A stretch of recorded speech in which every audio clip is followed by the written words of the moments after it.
On a chilly night in early spring, nothing of note was really happening in Ash Creek. It's a small town stranded in the middle of nowhere, so everything was normal. People are getting off work, going home to their families, or starting a long night at any of the bars that run up and down Main Street. 8:43 p.m. Emergency dispatch receives a call that will change the course of the town's history. 911, what's the address of your emergency? The caller is out of breath. They seem terrified.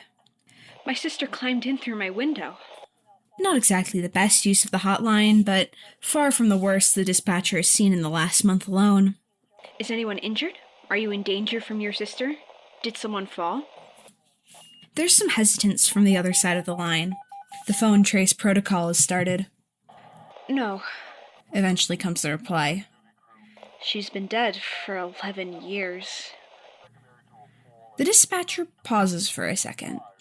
She looks at the report she's typing up and deletes the last few words stating it was a domestic dispute/trespassing case. Instead, she writes in welfare check and potential trespassing and sends the only officer on duty tonight to check out the situation as the caller hides in their bathroom. 8:45 p.m. Another call comes in. The dispatcher keeps the line open for updates, but switches over to a new one to take it. 911, what's the address of your emergency?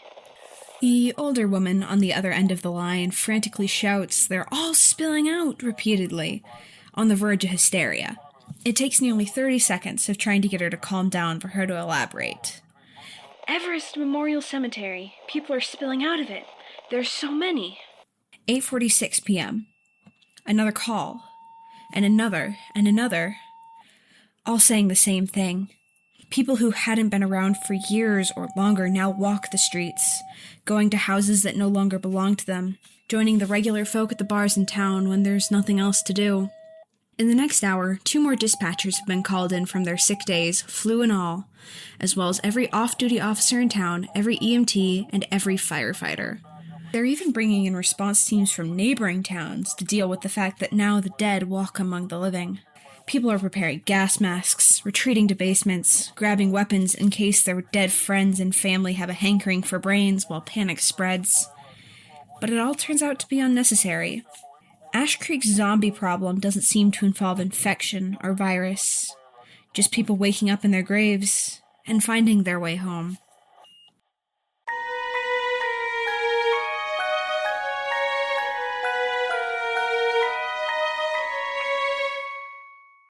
Hello, Records! Welcome back to The Flipped Disc, the only show bringing you the finest stories from all across the multiverse. I'm Miss Vinyl, and I'm glad to be with you. Today we have a story, or a collection of stories, depends on how you want to view it, from a small town named Ash Creek in Universe 6. The entire thing has been in the news for the past several months, so I went over and did my own look at the events. It really makes you think. What would you do if you just had one more night with people you never expected to see again? To say that Ash Creek was generally unprepared for a minor zombie apocalypse is an understatement. Frankly, I'd be more concerned if everyone was prepared, but that's beside the point. The truth is, people still generally don't know how it all happened. A few days after everything went down, the internet discovered that C-2017-E11, a brand new comet, had passed over the town that day, and it's become the general folk explanation. Astronomers have been trying to persuade people that comets don't normally bring people back from the dead like that, but their success rate is dwindling by the day when there's nothing else that can really explain it. I can't say much either way, but if I ever do find out, I'll make an update to this.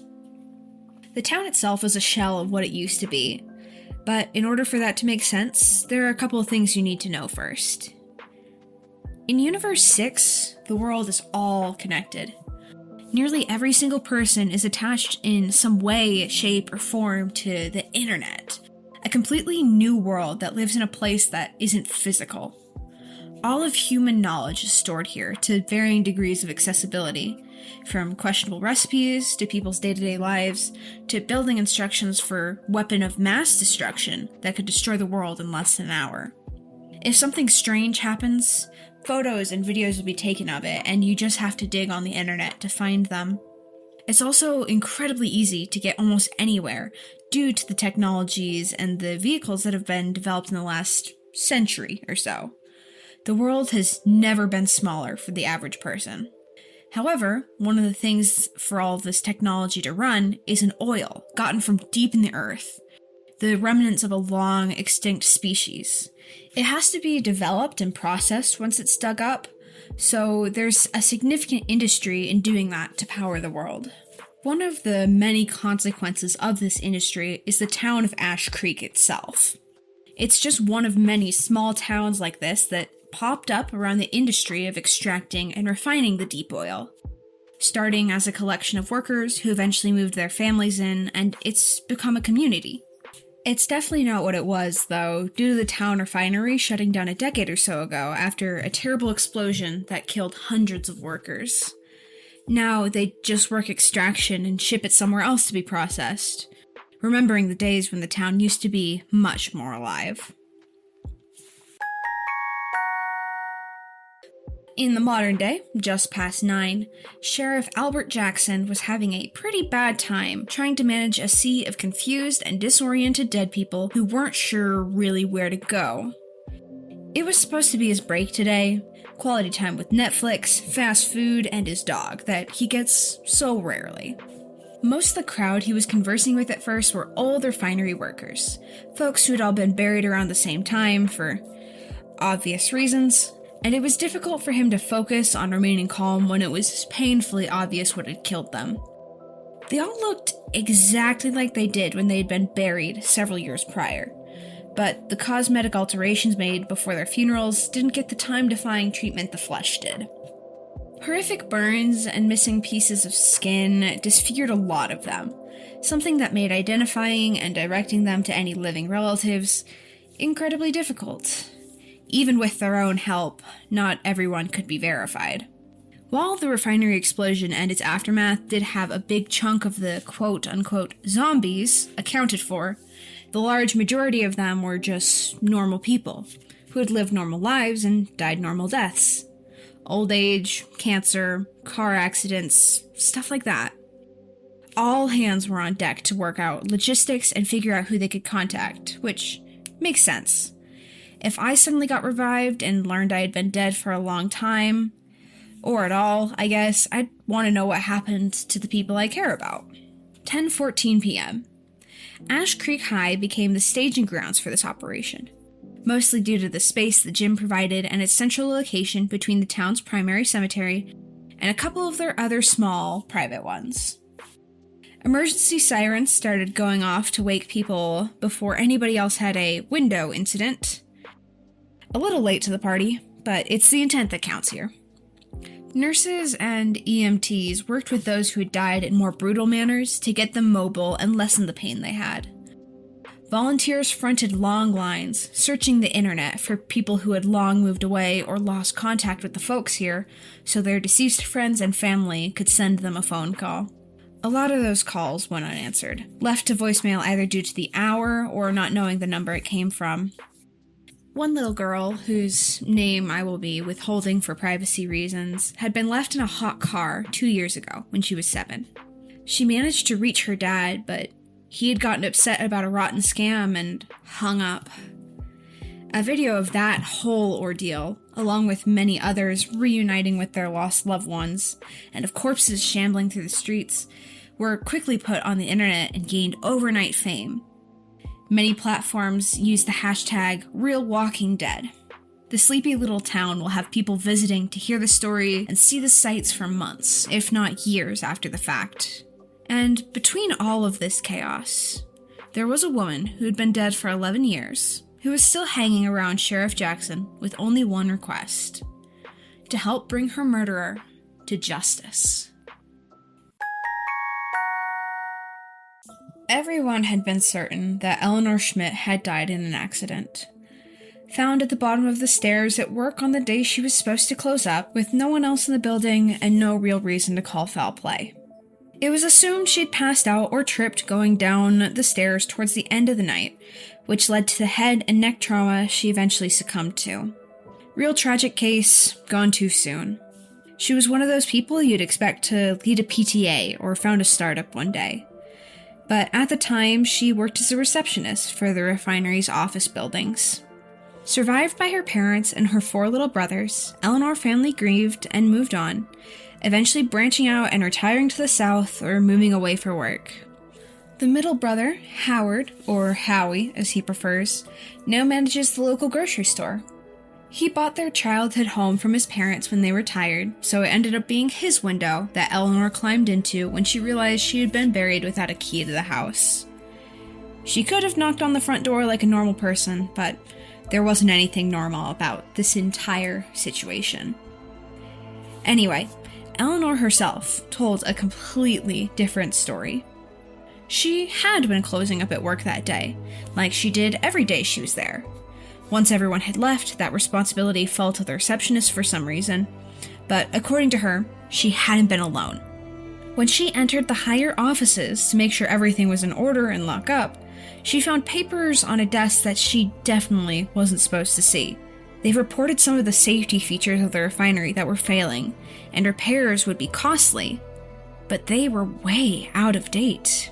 When Bill Porter, the CEO of the refinery, came back from the bathroom to his desk and saw Eleanor there, snooping, he freaked out that he had been seen. Porter backed her up to the stairs in his rage, and then pushed her, and she hit her head, and that's all she could really recall.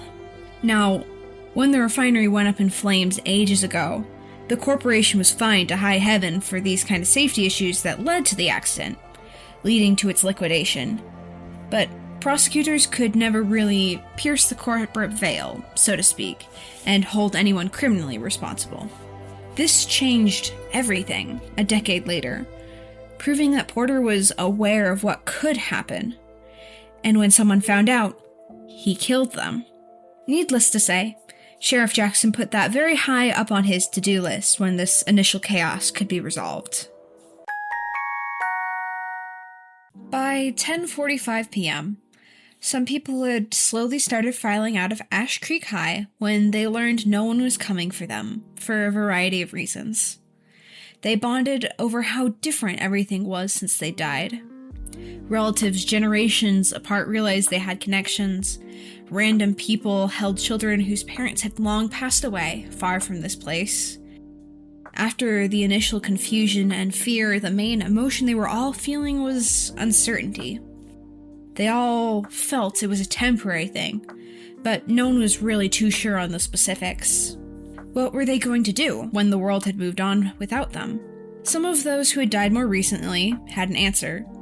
The only thing bored and scared people really ever did in this town. Go get a drink at the Rose and the Raven, one of the town's oldest establishments. A long time ago, the Rose and Raven was a core pillar of the community. Those working in the oil fields would come here together after a long shift and drink themselves under the table, only to return the next night and do it all over. It wasn't healthy, and it still isn't because the culture has barely changed at all since the town's founding. Since the town has been slowing down, the R&R has fallen on hard times like every business. But there's still a dedicated crowd that comes here because that's just what people do. Millie Croft, one of the bartenders on duty that night, told me that they gave up asking the corpses for their IDs after realizing that none of them had been buried with their driver's licenses or passports. So long as they were paying, they told me later, I wouldn't begrudge them a Coors Light. And pay they did. One old tycoon had been buried with an antique watch worth a small fortune today, and he didn't mind trading it in to keep the drinks flowing. Plenty of others turned over the jewelry they'd been buried in, more than enough to buy an open bar for the night, with a hefty tip left over for the Rose and Raven. The living and the dead had a night there, a rowdy crowd playing drinking games and singing drinking songs, different eras in the town's less than a century of history flowing together like the sheer amount of alcohol in the room. There was a group towards the TV, watching some weather channel from a few counties over, and then switching it to a breakdown of sports plays in the Super Bowl that happened a few months ago. Another group was quieter, those who had died more recently, who should have had people to see, but didn't for some reason. you'd find kids who tagged along with nice grown-ups, tucked into a corner, snacking on fries and mozzarella sticks. Teenagers who hadn't been around for 40 years, upset they couldn't smoke on premises, or at all, really. And then there was Earl, who decided at 12:37 a.m. to go steal a riding lawnmower to terrorize said teenagers, because that's just kind of the person he was. 10:57 p.m. While the Rose and Raven was roaring with old oil money, other reunions were happening under much quieter circumstances. Outside Ash Creek High, a man named David Hernandez picked up his father, Arthur. Arthur had passed away 6 years prior, in his late 40s, following a long battle with a chronic heart condition. Because of how much time had passed, the reunion wasn't just a shock. It forced a massive, decades-long secret into the light. David and his husband, Mark, had known each other for a long time. They were randomly assigned to room with each other their freshman year of college, and had gotten along like a house on fire, sticking together until they graduated and after, when the two of them moved back to David's hometown to take care of Arthur. Mark was even there to help set up the hospice bed when the time came for that. Being a couple was just kind of something that happened, rather than any set moment, but by the time the two of them had bought a small home together, they were both aware of it. Just, Arthur wasn't. During Arthur's illness, David had been terrified that disclosing his sexuality would cause unnecessary stress or lead to a final, irreversible argument with a father whose time was already running out. In the back and forth that followed their drive home, David finally confessed the truth. He was married to Mark, the man Arthur had only known as David's college roommate, and the couple had recently adopted a daughter. According to David, the confrontation he had dreaded for 12 years didn't actually happen. Arthur wasn't angry about the marriage or the secrecy. Instead, he admitted he had always suspected the truth before he died, but simply lacked the energy and the right words to address it due to his failing health. He had always been proud of his son. He just didn't know how to show it. It was a heavy, awkward conversation, but it ended on a hopeful note, the two of them going back to David's home. Arthur expressed his relief that his son hadn't ended up alone more than anything else, and greeted Mark as his son-in-law for the first time. Their daughter showed me the picture she had colored with Pop Pop, showing the whole family together months after the fact. It's proof that for some people in Ash Creek, the bizarre event wasn't a nightmare. It was a second chance to clear the air. 11:39 p.m. A post goes up on Instagram, one of the many common platforms used to talk to people on the internet. It's posted by a girl named Anne Marie, a selfie showing off a pair of teenagers, eyes red but faces close together, tearfully smiling at the camera. In the background, long lines in a high school gymnasium are shown. The caption reads, "This is a real update, not a hack," in all capital letters, before moving on to the actual message. 8 months ago, my parents posted on this exact account to tell you all that I had taken my own life. I'm sorry. A lot of you knew why, even if we didn't talk about it out loud. When Chloe died in that car crash last year and I walked away from the wreckage without a scratch, I couldn't live with it. I already wasn't doing well, and I didn't want to get better after this. I thought if I ended things, I could fix it. I thought I'd find her, or at least stop the pain. Tonight, the universe broke and I woke up. A bunch of us are just at school again. It's where they're filing us or something. I got to see Chloe again, and she screamed at me when she found out what I did. I messed up a lot, and I see that now, and I'm so sorry. I thought leaving would hurt less, but seeing what it did to my parents, and seeing the heartbreak in Chloe's eyes tonight, I realize now that killing myself didn't fix anything. It didn't bring her back sooner. It just made the entire tragedy worse. To my mom and dad, to everyone I hurt, I am so sorry. I can't undo what I did, but Chloe forgives me, and we are spending tonight together. If you're hurting, please stay. Don't do what I did. It doesn't fix anything. Anne-Marie and Chloe did go home. Due to how viral of a post it was, the families have turned down any media comment, but the two best friends gave back the borrowed phone and were picked up shortly after midnight in a silver minivan. 11:52 p.m. Howie Schmidt brings his sister home from Ash Creek High in an effort to get her to focus on something other than her death. This doesn't exactly work, but it does give her more space to think. When I visited him months later, he showed me all the notebooks she wrote her schemes in. It rivaled mine in terms of messiness, which is impressive. With the cover-up that had been done in the past 10 years, she wasn't going to expose any evidence other than her own testimony, which wouldn't stand on its own. She'd need a confession from the only other person there. 12:24 a.m. An oven timer beeps in a large house full of family, all gathered back together from the surrounding area for the first time in months or even years. When news of this broke, some of them had immediately jumped into their cars, driving for hours just to make it back to Ash Creek on time. The Papadakis family had been so close to each other several years ago. None of them ever moved very far away from the town. Not permanently, but over the past several years, life had simply grown in between them. Kids got jobs, spouses, and kids of their own, and then those kids grew up. It just got too busy to come back and do much more than a big family reunion every few years, and even then, it wasn't a guarantee that everyone could show up. Calliope Papadakis, the matriarch of the family and loving grandmother to her children and grandchildren, always did her best to hold everyone together. She had left her own family across the world when she was very young in search of a better life, and as a result, she held the family she grew here incredibly close. Every time everyone managed to get together, she'd make her famous moussaka, a dish she had learned to cook from her own mother when she was small. Calliope always dreamed of passing on the family recipe. As she got older, she'd extend invitations to her family for anyone to come over and learn the process. It was always maybe next time, followed by a work excuse or a scheduling conflict that seemed deeply important at the moment. It wasn't until a couple months before that night, when they received an invitation to help plan her funeral instead, that the family realized there wouldn't be a next time. But when Calliope found herself back in the land of the living just for tonight, she didn't waste any time.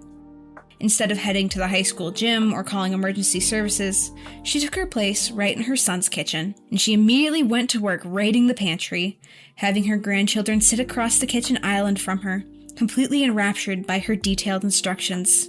The usual preparation was a bit delayed and out of order, since the eggplants vital to the dish had to be brought in by her daughter, who drove from a city an hour or two away that had a grocery store open so late in the night. While the food baked, the house filled with the kind of noise it hadn't heard in years. Siblings and cousins caught up, showing each other photos and videos, and talking shop about work and school. In the living room, several of the smallest grandbabies were all fast asleep in a pile behind the couch, completely unaccustomed to staying up this late. As Calliope finally slid the finished dish into the oven, I imagine she'd have been deeply grateful that she could tie everything together one last time. 1:45 a.m. Back at the staging grounds of Ash Creek High, the initial rush of adrenaline was starting to fade into exhausting reality. In a corner of the gymnasium, one of the late refinery workers, a man named Marcus, was about to give up on his efforts to contact his family. He wasn't the only one who seemed destined to spend his night alone that had remained at the school. With the earlier chaos and panic mostly calmed, a few volunteers had taken it upon themselves to fire up the school's computer lab and enter the internet. People whose families either weren't reachable or were too far to return would come here to learn about the world in their absence. Presidential elections, new technologies, the finale to a television series. The search history is fairly varied here. Said volunteers also help folks search said families on the various platforms like Instagram and others. It wasn't always good closure. Marcus was shocked to find that in the decade he'd been gone, his wife, Sarah, had moved on. And to make the revelation even more complicated, Her new husband was one of Marcus's old friends from the oil field, someone who had survived the explosion that night. Marcus was forced to confront a brutal truth in a matter of seconds. The person he'd loved had survived her worst heartbreak, but she had done it by building a life that no longer had a place for him. He struggled to believe it at first, calling someone over and demanding to know how a wedding picture could be altered like this. The volunteer that had graciously given up their Facebook account for dead people use later told me that he was more than upset. They had pursued him when he ran off and gotten him to EMTs. The volunteer figured that they weren't capable of dealing with that emotionally charged situation. One of the darker parts of the internet definitely came out there. Sometimes you learn things that are best shared face to face, where you can answer questions and see the soul of someone. When 10 years have passed for one half of a relationship and the other half remembers saying goodbye to you on your way to work that morning, there's no really good way to talk about that whole thing. Sarah herself was frantic when she showed up around 45 minutes later. She sleeps with her phone on silent and was only made aware of everything when her son saw Real Walking Dead all over his side of the internet and woke her up in the middle of the night. The conversation that followed was private, and the people who did hear it wouldn't tell me anything other than the fact it didn't end in anger. They were so happy to see each other, and when the remarriage got brought up, Marcus seemed to let Sarah explain, and they left together. I hope they got the closure and the goodbye they undoubtedly needed. Well, I'm pretty sure I could find them with the information I have here. It's not worth disturbing their, hopefully, peaceful lives to ask about it. Just after 2:30 a.m., Sheriff Jackson opens his third Red Bull, a drink designed to keep tired people awake, and returns a stolen riding lawnmower, while a long-dead elderly man is put in the back of a squad car. He gives himself about 5 minutes to wait for any more incoming crises before consulting his mental to-do list again. The whole unsolved murder thing ended up being next on it, so he drives to the Schmidt home, 6 hours after the first poor deputy was dispatched there. Eleanor and Howie had been hatching up a devious plot, just like old times, to get revenge for her death and bring her murderer to justice, but it depended heavily on what they could prove. Porter was now overseas, running a new company in Spain, far away from the reputation that the Ash Creek disaster had given him, but not for long. After listening to their schemes, the sheriff figured he might as well approve, maybe for future court use, then proceeded to definitely not fall asleep in an armchair. Meanwhile, at nearly 11 a.m. across the world in Spain, Bill Porter's receptionist receives an incoming international call. The woman on the other end of the line claims to be from a newspaper in Ash Creek. She supposedly has information on the refinery fire that he'd want to hear immediately. Ever the one to try and control the story, Porter has the call sent up to his office immediately. The transcript of the recording that came next was available in Mr. Porter's public trial. I'll read it out now. Hello? Mr. Porter? This is he. Who am I speaking with? My name is Eleanor Schmidt. Do you remember me? We last saw each other, about 11 years ago? October 11th? No. Oh yes, Mr. Porter. Don't you remember? What I saw? What you did? No. This is a nightmare. You're dead. Am I? Go away. I killed you. Go away. Let me wake up. Bill, do you know what's going on back home right now? Oh my God. According to Spanish authorities, Porter didn't even try to fight extradition when the local police showed up at his office an hour later. How could he? He had just confessed to first-degree murder on a line that Sheriff Jackson was directly recording from on an armchair in Ash Creek. The murder of a witness to his knowing criminal neglect that killed hundreds more. 6:15 a.m. The early light of a spring dawn begins to emerge over the horizon. The sun isn't quite visible yet, but it's only a matter of time. Back at the Rose and the Raven, The atmosphere is completely shifted from the overwhelming chaos and revelry of the night. It's quiet now. People are talking in hushed voices, posted up at various tables, and a small crowd is gathered near the blinking lights of the 2 slot machines. Millie's shift was supposed to end at midnight when the bar's regular closing hour came, but they weren't about to kick out a room of people with nowhere else to go. Whether or not they took a quick few power naps behind the counter between then and now, well, that's their business. According to them, right around 6:30, a collective shift went through the room.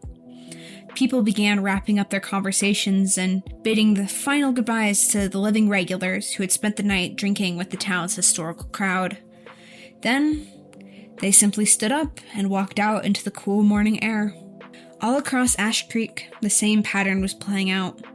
Up on Elm Street, Arthur gave David one last squeeze to the shoulder, stepped out of the house, and vanished the streets, leaving behind a lighter heart and a phone full of digital memories.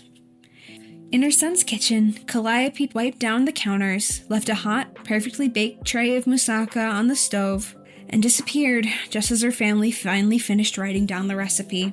And over at Howie's place, Eleanor Schmidt walked out into the front yard, a serene smile on her face, knowing that an ocean away, Bill Porter was currently sitting in a Spanish jail cell, waiting for an extradition flight. It was a synchronized, quiet exit. No screaming, no violence, no dramatic fading away. Just a calm goodbye and a walk back to where they had all come from. By 7 a.m., the streets of Ash Creek were completely empty again. Sheriff Jackson leans against his steering wheel as the rising sun burns away the fog that shrouds Ash Creek.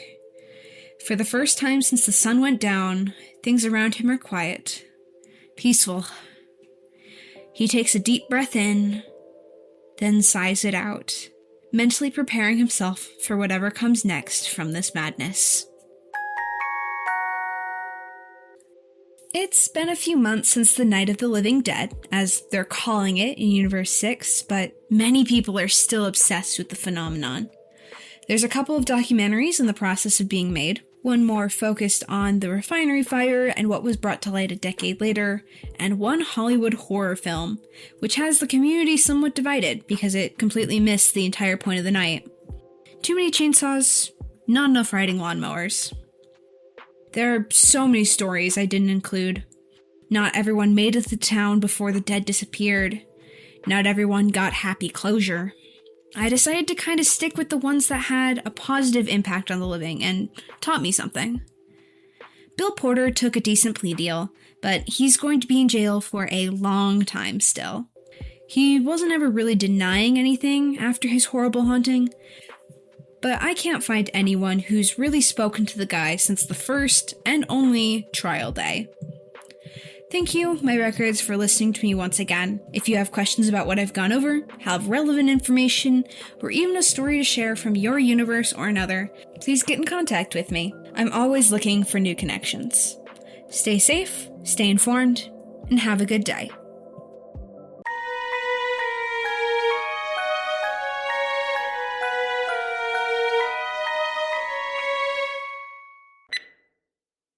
One of the many consequences of this industry is the town of Ash Creek. Nope. That's not going to be the first time that happens. Is the matriarch of the family and loving grandmother to her children and grandmother. Nope. If there's one thing I've learned today, is that, why did I write... There's so many commas in this sentence. Why? Just to make it to back. Tequila. Porter was now overseas, running a new company in Spain, far away from the reputation that the there it is again.